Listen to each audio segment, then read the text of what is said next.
संभाजीनगरात सलग दुसऱ्या दिवशी दूध उत्पादक शेतकरी आक्रमक झालेत। रस्त्यावर दूध ओतून सरकारचा निषेध।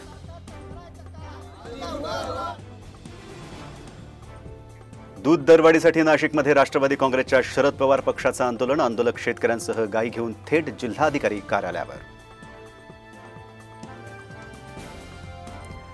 लातूरमधले बनावट खतांची विक्री करणारे आरोपी अद्यापही फरार। साम टीव्हीच्या बातमीनंतर कृषी विभागाची कारवाई, मात्र पोलिसांचा तपास संथ गतीने।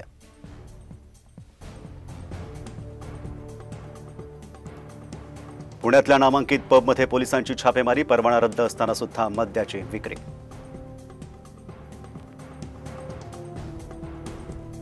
मुंबईत म्हाडाच्या 1900 घरांसाठी जुलैमध्ये जाहिरात निघणार। ऑगस्टमध्ये लॉटरी काढण्यासाठी म्हाडाची तयारी।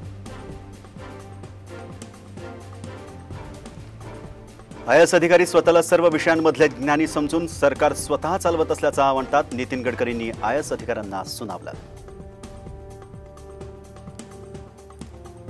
अर्थसंकल्पाच्या मंजुरीआधी जीआर काढून मुख्यमंत्र्यांनी पटलावर ठेवला। या सभागृहाचा हक्कभंग। विरोधी पक्षनेते विजय वडेट्टीवार यांची टीका। विधानसभा निवडणूक डोळ्यासमोर ठेवून अर्थसंकल्पात मांडणी। महायुतीला रामराम करण्याची तयारी करा। शरद पवारांची अर्थसंकल्पावरून सरकारवर टीका। अमरावती शहर पोलिसांची मैदानी चाचणी उत्तीर्ण। 929 उमेदवारांची लेखी परीक्षा 7 जुलैला। परीक्षेत उत्तीर्ण झालेल्यांना पुढच्या 15 दिवसात नियुक्तीपत्र मिळणार। तुळजाभवानी दानपेटी घोटाळा प्रकरण न्यायालयाच्या आदेशानंतरही गुन्हा दाखल नाहीच। हिंदू जनजागृती समितीचा अवमान याचिका दाखल करण्याचा इशारा।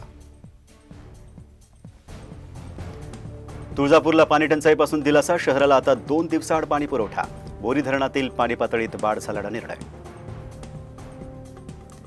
अखेर नागपूरकर पावसाच्या हलक्या सरींनी सुखावले।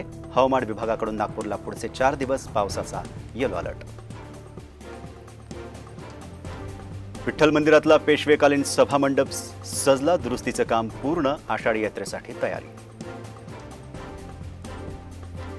भक्तिमय वातावरणात सुरू झालेल्या पालखी सोहळ्यात वारकरी तल्लीन। संजीवन समाधी मंदिरात महिलांच्या पायघड्या फुगडीनं घेतलं लक्ष।